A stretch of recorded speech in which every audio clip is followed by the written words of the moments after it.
Asymptomatique. Cette fois, j'emprunte le langage des experts. Guère ne suis infirmier, encore moins médecin.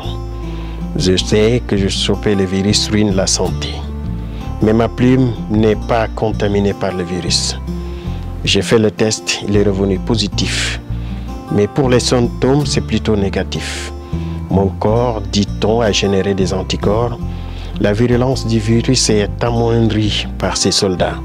Je suis donc positif au Covid-19. Mais asymptomatique. Asymptomatique, je suis un porteur de plutôt sain.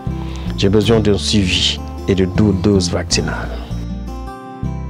Diouf, je suis journaliste de formation, donc auteur de ce recueil de poèmes viatique dans le confinement.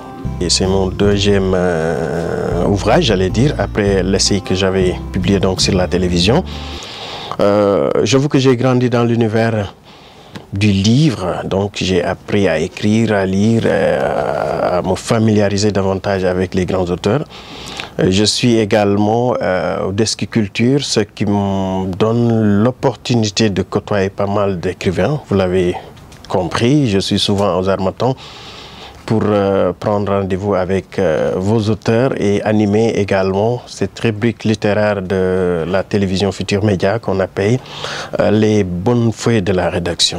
Nous avons eu la chance aujourd'hui donc de voir pas mal d'ouvrages qui ont écrit sur le coronavirus, qui reste un mal qui, excusez de la répétition, a fait mal à toute l'humanité. Du coup, nous avons jugé nécessaire de revenir sur cette page noire de l'humanité et ressortir également ce qu'on a vécu, comment est-ce qu'on l'a vu et vraiment les autres, les voisins également, cet aspect de solidarité qu'on a vu tout au long, donc, que ce soit les périodes de confinement, entre autres. Donc, c'était pour moi une opportunité, une chance également, de revenir sur le coronavirus et développer un certain nombre de thématiques, à savoir le lexique qui était souvent utilisé par les spécialistes de la santé.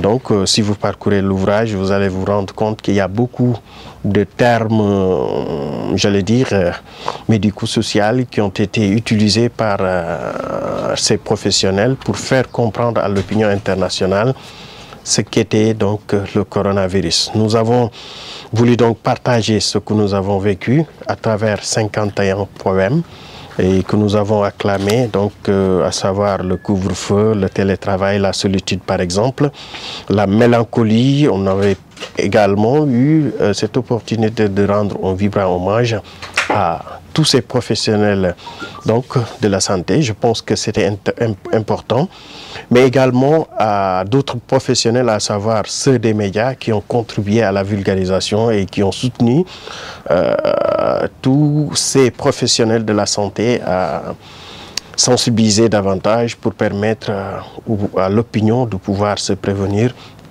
et d'éviter de choper le virus. Donc, à l'intérieur donc de ce recueil de poèmes, vous allez vous rendre compte qu'il y a beaucoup de thématiques qui ont été développées, à savoir donc la Covid, fête du travail par exemple, qui a été un peu bousillée par ce phénomène. Nous avons parlé de poésie et Covid, vous l'avez tout à l'heure évoqué. En période de confinement, il n'y avait pas d'occupation, hormis le télétravail, excusez-moi. On avait donc l'opportunité de s'arrêter et de pouvoir réfléchir sur tout ce qui nous entourait. Et nous l'avons voulu donc matérialiser à travers des poèmes. Donc, c'est pas forcément le poète aguerri, mais bon, nous avons essayé à travers une poésie libre des proses, parce que vous verrez qu'il y a peu de sonnets, parce que c'est un genre assez complexe. Donc nous avons voulu, à travers donc, ces poèmes, rechercher la musicalité, mais également faire comprendre à tout le lecteur qu'il était important de pouvoir partager ces moments de sensation, de peur également, parce qu'il ne faut pas occulter ce côté. Au début, c'était pas évident, personne n'avait compris, mais au fur et à mesure qu'on avait peut-être l'habitude de suivre les médias, beaucoup de choses étaient venues. De là aussi, vous verrez que nous avons parlé de la rumeur. Souvent, on avait des vidéos. Alors, donc, on était obligé de faire recours au fact-checking pour savoir est-ce que c'est réel ou pas. Donc, tout cela, nous avons voulu le matérialiser à travers donc, cet ouvrage qui, à mon avis, va peut-être contribuer davantage à faire comprendre. Beaucoup de gens qui le liront peuvent se retrouver parce que je peux dire que le vécu est le même. Et donc, c'est ça, ça a été notre motivation et nous avons essayé de le transcrire.